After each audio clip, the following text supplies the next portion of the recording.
भगवद गीता अध्याय 8 श्लोक 13 एंड 14। इससे जो पहले का एक श्लोक था यानी कि श्लोक 12, उसमें ये बताया गया था कि भीष्म जी ने अपना जो शंख है वो बहुत ही उच्च स्वर से बजाया। अब इस श्लोक में ये बताया गया है श्लोक 13 में कि उसके बाद कौरव पक्ष के लोगों की क्या प्रतिक्रिया हुई। तो उसके बाद शंख, नगाड़े, बिगुल, तुरही तथा सीन आदि वाद्य यंत्र सहसा बज उठे। उनका स्वर अत्यंत कोलाहलपूर्ण था। अगला जो श्लोक है श्लोक 14, उसमें ये बताया गया है कि पांडव पक्ष के लोगों की क्या प्रतिक्रिया रही।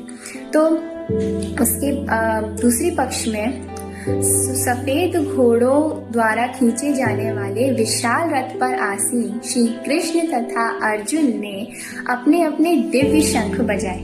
अब इस श्लोक में श्लोक 14 में हर तरीके से अर्जुन की विजय को दर्शाया गया है। वो कैसे? 4 पॉइंट निकल कर आते हैं हमारे पास। सबसे पहला ये कि भीष्म जी की तुलना में श्री कृष्ण और अर्जुन के शंखों को दिव्य बताया गया। इसका ये मतलब होता है कि पांडव कौरवों की हार निश्चित है। दूसरा ये निकल कर आता है कि अर्जुन के साथ स्वयं श्री कृष्ण है। इसका मतलब पांडवों की जीत तो निश्चित है। तीसरा, जहाँ भगवान विष्णु रहते हैं वहाँ माँ लक्ष्मी भी रहती है, अर्थात विजय और लक्ष्मी दोनों ही अर्जुन का इंतजार कर रही थी। चौथा पॉइंट ये कि जिस रथ में वो दोनों मित्र बैठे थे, श्री कृष्ण और अर्जुन बैठे थे, वो रथ अर्जुन को स्वयं अग्निदेव ने दिया था, जिसका ये अर्थ था कि वे जहाँ कहीं भी जाएंगे अर्जुन की विजय निश्चित है। तो इस वक्त आप सोच सकते हैं कि अर्जुन कितना शक्तिशाली है।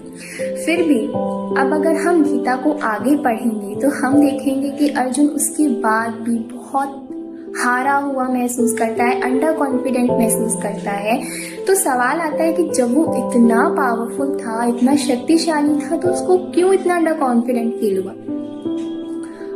एक रीजन तो ये है कि जो कॉन्फिडेंस का मेन पैरामीटर होता है वो आउटसाइड थिंग्स नहीं होती। वो जो बाहरी चीजें हैं वो आपको कॉन्फिडेंस नहीं दे सकती इतना जितना कि आपका इनर सेल्फ, आपकी अंदर की जो ताकत होती है, जो आपके अंदर से निकल कर आती है, वो आपको जितना कॉन्फिडेंस दे सकती है वो आपकी बाहर की ताकत नहीं दे सकती। तो ये था आज का श्लोक।